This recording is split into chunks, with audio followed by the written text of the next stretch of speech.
was starting to have some self-doubt about just where to go musically. I was getting all these ballads as a suggestion, as a way to go with the record. I'm just trying to climb a mountain hill in 7 short days. Sing a hymn from my soul. I was on tour in 2005, and I remember being backstage, and Chris Briggs came in and said, you know, I'd love to hook you up with a guy called Ethan Johns. And he mentioned he was the son of Glyn Johns, who'd worked with me many years ago in 1970 on engineering Mad Dogs and Englishmen. I knew he'd worked with Ryan Adams and Ray LaMontagne, and I really liked the Kings of Leon album he'd done, a very kind of garagey sound, you know. So sing a hymn from my soul. When I got with Ethan, he suggested some things to me that kind of gave me some new room to creatively do my bit. I'm just trying to climb up mountain hills in 7 short days. I'm a blues singer, but it was nice to have some songs put in front of me where I could kind of go in a different place. But he's also a fan of my earliest stuff, you know. So he was trying to get some different shades, trying to make a record as a record rather than a series of singles, you know. I recorded everything on this album, singing live with the band, with all the musicians live in the studio. It was fascinating to just get these pure sounds again. Trying to climb up mountain hills in 7 short days. When I got talking to Ethan about who we should get on the record, he said, you know, I'm very fussy about who I work with, because he's a player, you know, he's a guitarist, he's a drummer, he played with Crosby, Stills and Nash. And when he suggested Bob Babbitt on bass, Bob, of course, is a famous Motown bass player and still brilliant. I don't think he's ever stopped playing. On drums, for some tracks, we used Jim Keltner, who I've recorded with, you know, since 1970 with Mad Dogs and Englishmen.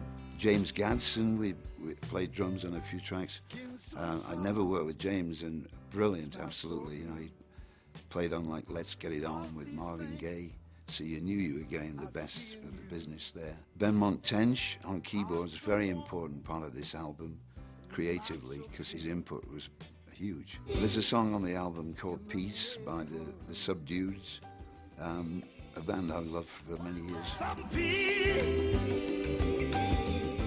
I heard this, you know, on the radio somewhere down the line, and it almost kind of was the inspiration to get starting to make another record again. A man in a foreign land kneels to pray.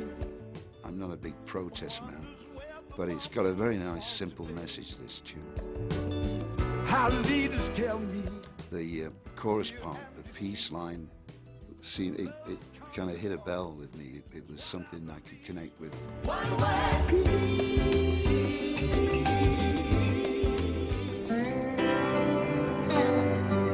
Long as I can see the light. As we were getting through the record, a guy called Ted Hawkins, who was doing this song, As Long As I Can See the Line. And Greg Lease, a brilliant Nashville steel player, actually played on the original. So we got him to play on our version, and he put a darker kind of mood on it.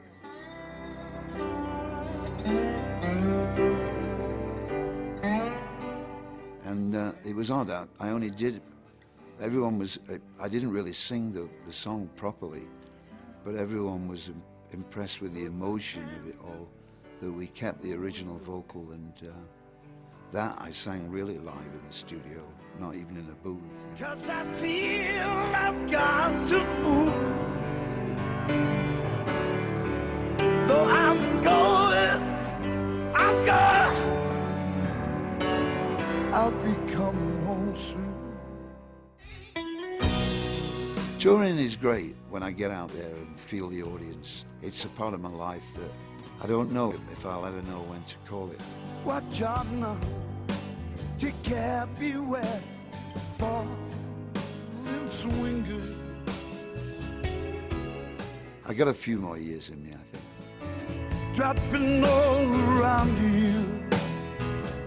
I'm out here with the dogs, and I grow tomatoes, and you know, it's country life is what it is, and I find it quite suitable so that when I do finally call it quits, you know, I will have no problem finding a hobby.